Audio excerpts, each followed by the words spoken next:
Sometimes the effects that humans have on populations are good, especially when we do conservation actions. And these have often been the places where we get to witness things called a trophic cascade, or a cascading effect, which is where you impact one part of the system and that has flow-ons to multiple parts of the system and even other systems that are connected to that. And the classic example of a trophic cascade happened in Yellowstone National Park in the United States. Wolves, grey wolves, went extinct in the park in the 1920s or 30s because humans got rid of them. We feared them, we thought they were a danger to us and our livestock, so we got rid of them. And this happens to lots of predators around the world. So in 1995, scientists put wolves back into the park, knowing that the park needed that predator. But what ended up happening was a rippling effect through the system. So the wolves, they controlled populations of elk directly by killing the elk and eating them, but also indirectly because having a predator makes prey items fearful. So even when they weren't hunting the elk would stick to the forest. They wouldn't come out in risky places like the open grasslands, and therefore the elk ate less of some types of trees, and that allowed trees like aspens, alders and willows to re-establish these important forest types. And that had flow-on effects. The willows and the alders on the riverbank stabilized the streams and provided habitats for beavers, and the beavers have been bouncing back.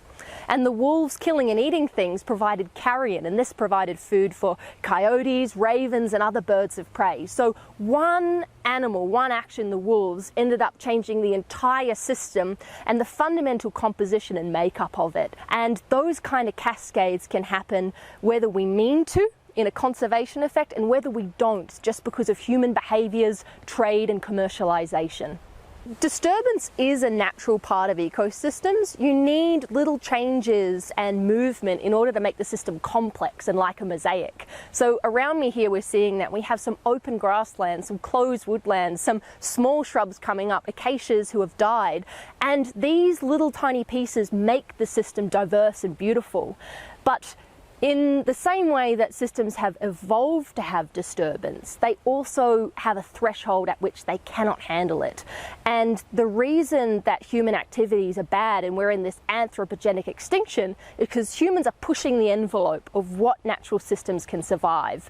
So in Australia, the main actions that are causing the extinction and collapse of ecosystems at the moment are climate change, changed fire regimes, introduced species, especially foxes and cats and rabbits and cane toads, introduced pathogens like chytrid, and overabundant grazers, whether these are introduced species like bison and pigs, or even overabundant native macropods like kangaroos.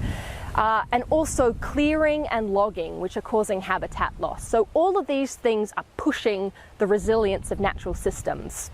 Globally, it's much the same. The biggest threats to species globally are climate change, introduced species, over-exploitation, things like fishing and hunting, and introduced diseases around populations. So in order to allow systems to recover, we have to take a step back and make sure we're taking within the limit, living within the proverbial donut of what humanity needs, but what ecosystems can sustain.